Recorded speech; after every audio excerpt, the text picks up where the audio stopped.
사랑하는 예수와 함께 성도 여러분, 그리고 성도 여러분, 오늘도 새 아침을 맞이했습니다.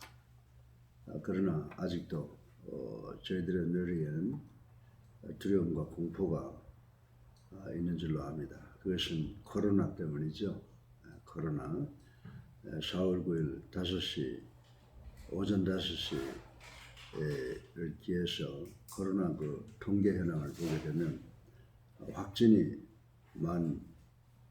1,384명이고 어제와 오늘까지 새로 늘어난 환자 수는 53명에 달하고 있습니다. 격리 해제 완치가 6,776명, 완치된 숫자 어제서 오늘까지 완치된 숫자가 82명, 그래서 새롭게 확진된 53명보다는 훨씬 더 능가하는 그런 희망적인 수치를 우리가 보게 됩니다. 어떤 일을 당하면 그 일이 도중에 끝나는 건 없는 것 같아요.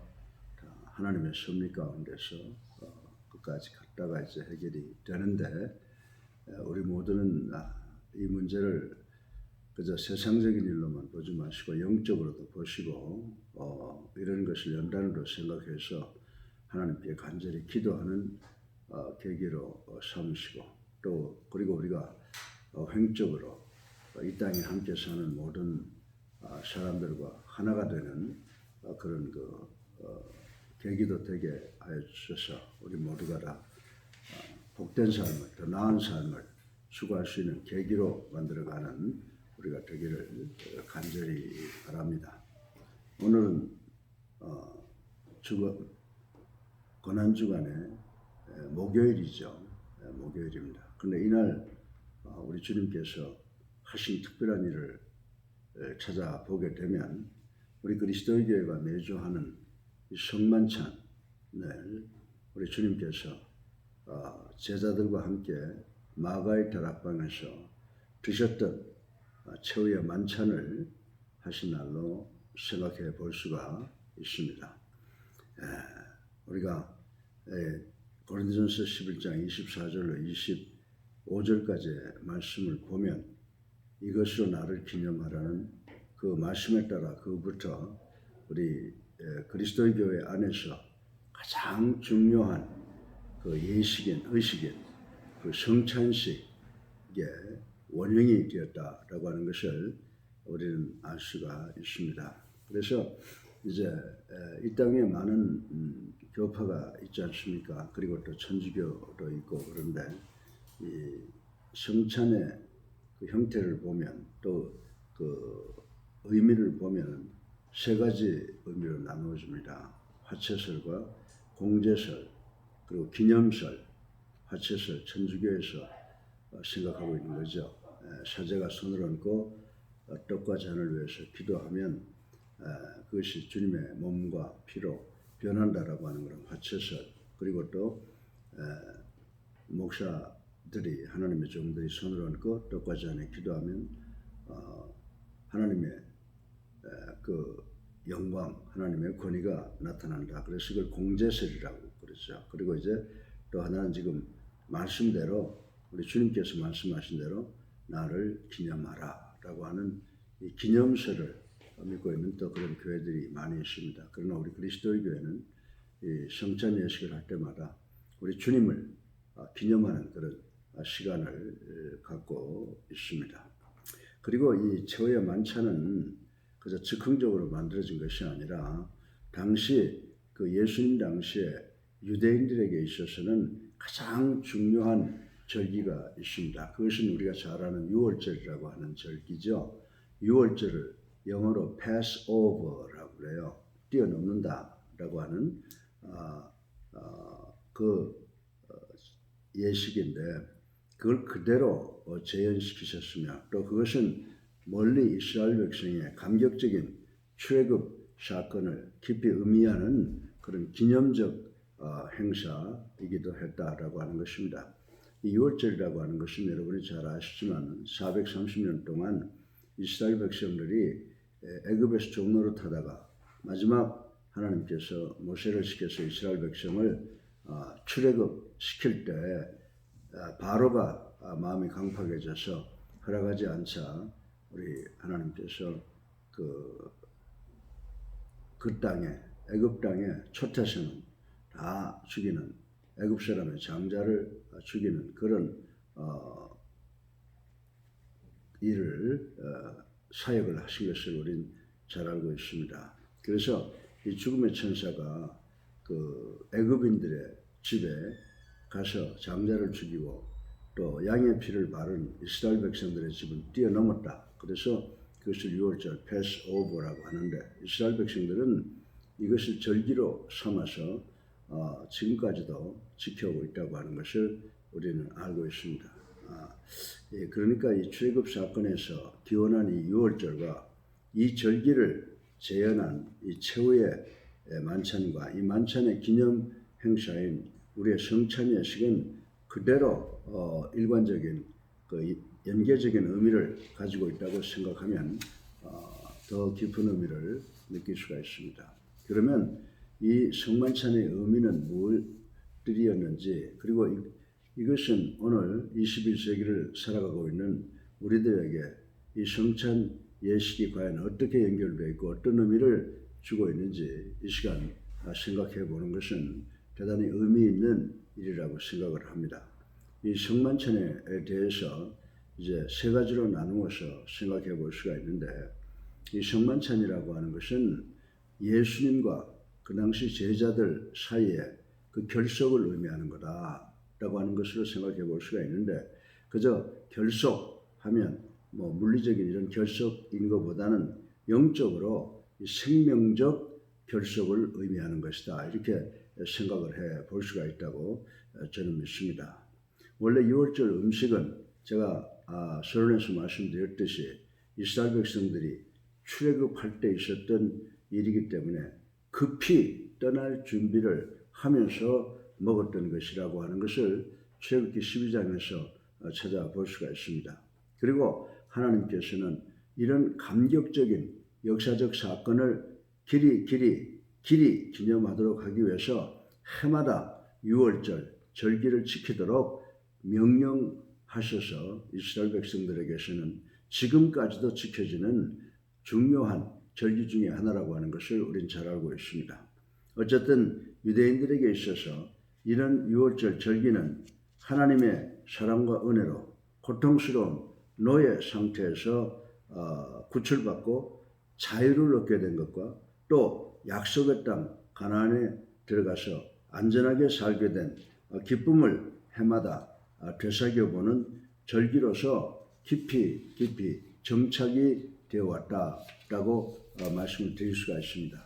그런데 예수님 당시 유대인들은 이 6월절을 성전 그리고 또는 가정에서 지켰는데 그것은 자신들이 하나님의 백성이 되었다라고 하는 이 자부심을 하면서 더욱더 그 하나님의 백성으로서 하나의 공동체로 결속시켜주는 일에 지대한 동기와 효과를 가져다 주었다라고 하는 것을 말씀을 드릴 수가 있습니다. 예수님 역시 그때 6월절 절기를 그대로 재현하는 의미로서 이 성만찬을 제자들과 함께 들면서 하나님의 은혜를 찬양함과 동시에 예수님과 제자들 사이에 그 생명적 결속과 그 하나됨을 다짐하는 그런 모습을 이 성만찬을 통해서 볼 수가 있게 된다라고 하는 것입니다. 그런데 특별히 예수님께서는 이때 떡을 떼어서 놓아 주셨습니다.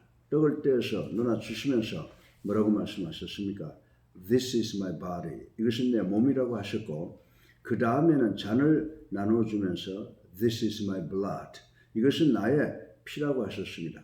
이는 분명 이 당신과 그 예수님과 제자 간의 연합을 말씀하시는데 몸과 피 이것은 곧 생명을 상징하고 있는 것이라고 볼 수가 있어서 이 성찬은 예수님과 제자들 간의 생명적 연합을 의미하고 있다라고 하는 것을 우리는 알 수가 있습니다.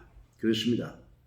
21세기인 오늘도 우리가 성찬을 할 때 누구의 이름으로 합니까? 바로 주님의 이름으로 성찬 예식을 하게 되는데 주님의 이름으로 성찬 예식을 하는 것을 통하여 이 떡과 잔을 함께 나눈다라고 하는 것은 예수님의 몸이 살인 몸과 또 예수님의 보혈인 피를 함께 먹고 마시는 공동체로서의 이 결속, 생명적 연합에 그 의미를 두고 있다라고 하는 것을 우리는 알 수가 있는 것입니다.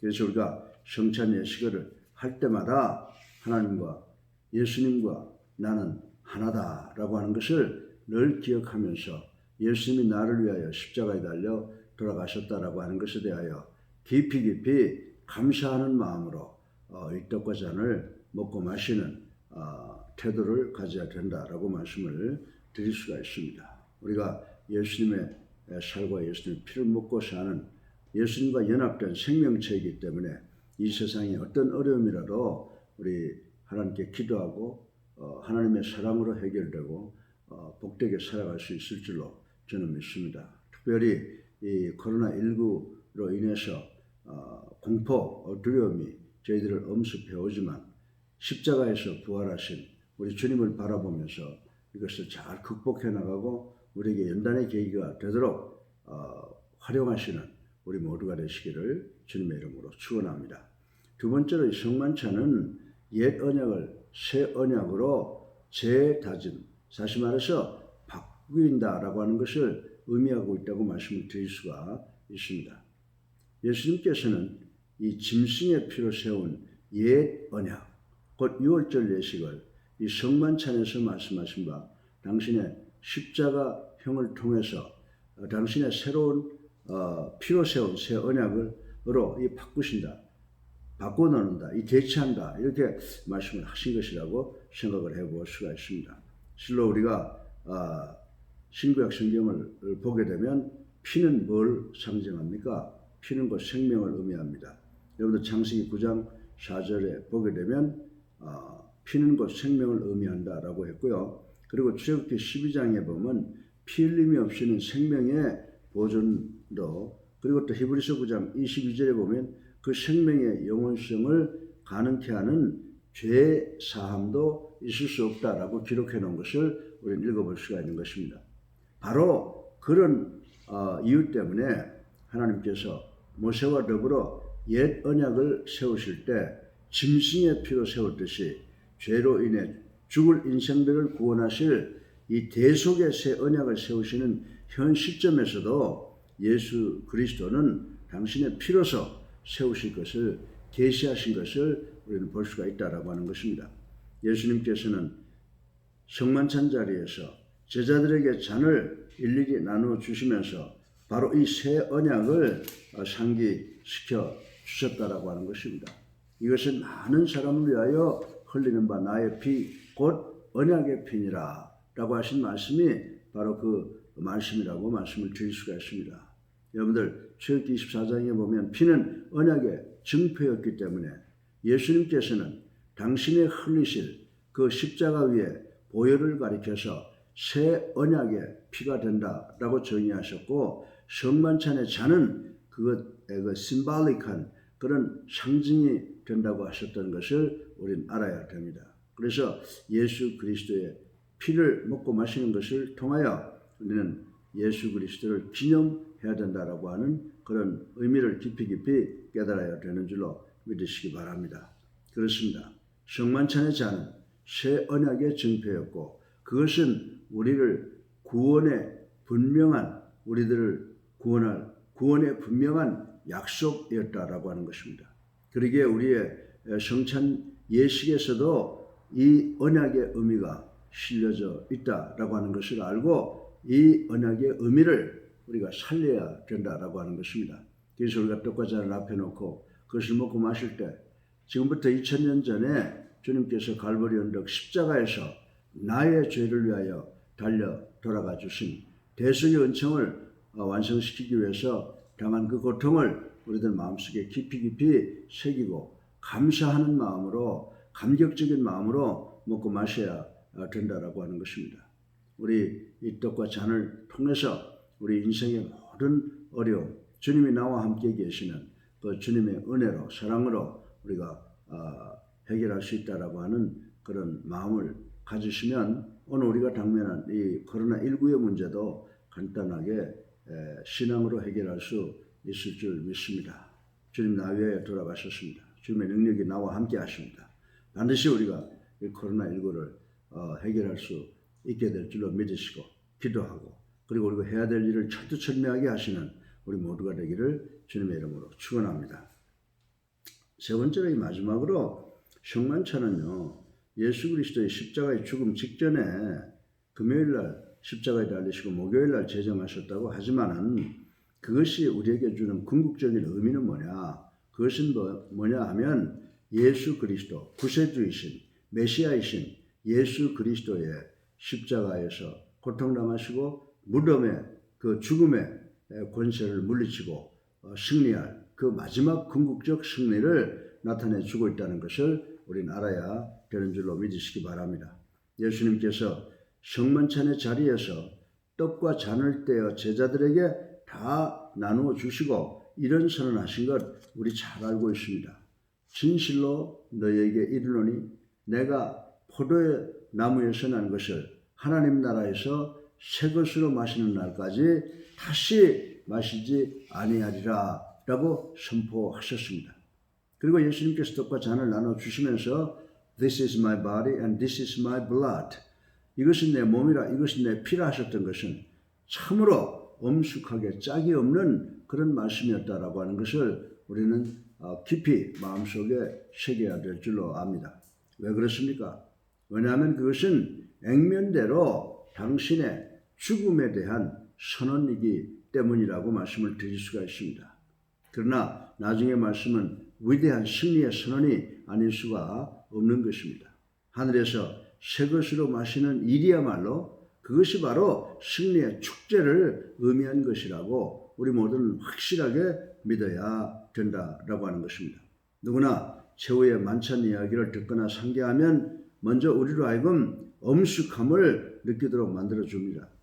어떻게 보면 이 만찬은 죽음의 제전이었기 때문입니다. 거기에다가 그 자리에는 주님을 팔았던 가룟 유다까지도 은큼하게 끼어 있다라고 하는 것을 우리는 생각해 볼 수가 있습니다. 그러나 예수님의 만찬은 그것으로 끝난 것이 아닙니다. 하나님 나라에서 새 것으로 차려지는 기쁨의 잔치를 지향하고 있기 때문이라고 하는 것입니다. 오늘 우리의 성찬 예식에서도 이런 주님의 승리가 함양되어 있어야 되는 줄로 믿으시기 바랍니다. 사랑하는 예수님께 성도 여러분, 예수께서 제자들과 함께 나누셨던 성만찬은 아주 의미심장한 내용들이 함축되어 내포되어 있는 것이지만 우리는 그 중에 세 가지를 들어보았습니다. 주님과 제자들 사이의 결속, 또 옛 언약을 새 언약으로 바꾸시는 일을 다짐하신 것, 그리고 메시아의 궁극적 승리, 그것이라고 말씀을 드릴 수가 있습니다. 무엇보다도 오늘 우리의 성찬 예식의 이런 의미들이 생생하게 재현되어 있다라고 하는 것입니다. 이것을 좀 더 구체적으로 말씀을 드린다고 하면 우리는 매주 성찬을 참여하면서 제일 먼저 예수 그리스도의 대속의 은총과 그리고 성령 임재의 은총과 그리고 예수 그리스도의 재림을 믿고 기다리는 우리의 신앙 태도가 되어야 될 줄로 믿습니다. 이것이 바로 성만찬을 기념하는 진정한 의미라고 저는 생각을 합니다. 우리 오늘처럼 이 코로나19로 인해서 질병으로 인해서 많은 생명이 잃어가고 경제적으로 또 많은 쓰나미 같은 현상이 다가올 것을 예상하고 있지만은 이것을 우리가 극복할 수 있는 그리고 이것을 대항해서 승리할 수 있는 길은 오직 예수님밖에 없다라고 하는 것을 믿으시고 예수님께 간절히 기도하고 또 주님께서 주시는 말씀에 절대 순종하는 것을 통해서 이 땅에 코로나19가 이제 곧 사라지게 되도록 기도해서 결국 궁극적인 승리를 쟁취하는 우리 모든 그리스도인들과 이 지구에 있는 모든 국민들 되기를 주님의 이름으로 축원합니다. 사랑이 많으신 아버지 하나님, 당신의 사랑을 감사합니다. 오늘도 이 새벽에 저희 사랑하는 성도들 성만찬의 의미를 생각해 보았습니다.